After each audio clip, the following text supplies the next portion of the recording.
Une évaluation de la situation faite en 2012 dénombrait les ménages sinistrés de Khoulakodji à plus de 600. Dans l'exécution de cette opération de relogement, les faits se déroulent entre septembre et octobre 2021.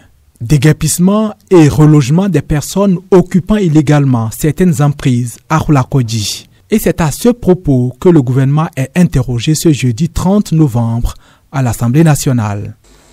Pourquoi ce déguerpissement en période de pluie et en pleine année scolaire sans dédommagement ni relogement avant l'opération?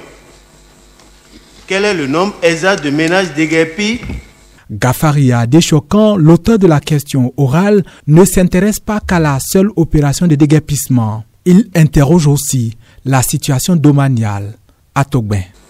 Pourquoi ce subit regain d'intérêt pour Togbin Plage et la zone 4 alors que, juste non loin, existe un vaste domaine de l'État? Sur le sujet des déguerpissements à Khoulakodji, le gouvernement, par le biais de son ministre chargé des relations avec les institutions, répond avec des nuances. Dans le cas de Khoulakodji, chaque personne ou ménage déplacé a reçu 3 différents types de compensations. En nature, une portion de terre de 200 mètres carrés. En numéraire, un montant de francs CFA 5 millions.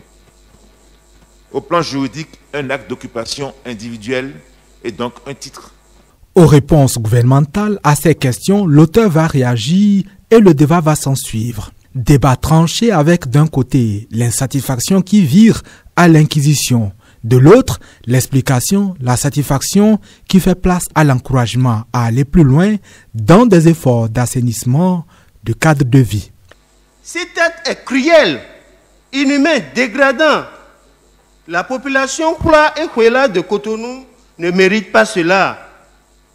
Ils ont beaucoup rendu service à la nation. Qu'est-ce qui justifie cet empressement du gouvernement à détruire vaille que vaille la cité Khoula de Cotonou si jusqu'à ce jour, rien n'a été fait pour occuper l'espace? Quelqu'un qui vit dans la précarité, à qui vous allez remettre 5 millions pour pouvoir aller construire un abri sur le site que vous lui avez affecté, vous ne pouvez pas vous attendre à autre chose que de le voir dépenser cet argent pour d'autres fins et continuer par vivre à la belle étoile. Et c'est le cas en ce moment. Notre capitale est en train de changer de visage. C'est à notre honneur, ça fait la fierté de ceux qui nous visitent. Demain, personne ne viendra reloger ceux qui étaient à côté de la clôture de l'aéroport. Si on leur dit autre chose, c'est faux. Les 200 mètres carrés octroyés à chaque famille, les 5 millions de francs CFA et un acte de propriété ont suivi l'opération qui a été conduite. C'est à saluer.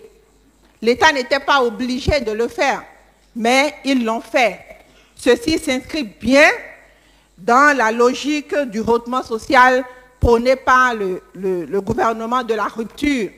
De ce débat, le gouvernement a défendu le droit de faire prévaloir l'humanité et le devoir de laisser aux lois et aux droits de propriété la force qui leur sont dues, avant d'assurer tout de même avoir pris bonne note des différentes positions. La question est de savoir si le gouvernement n'a pas l'obligation d'être ambitieux pour notre pays.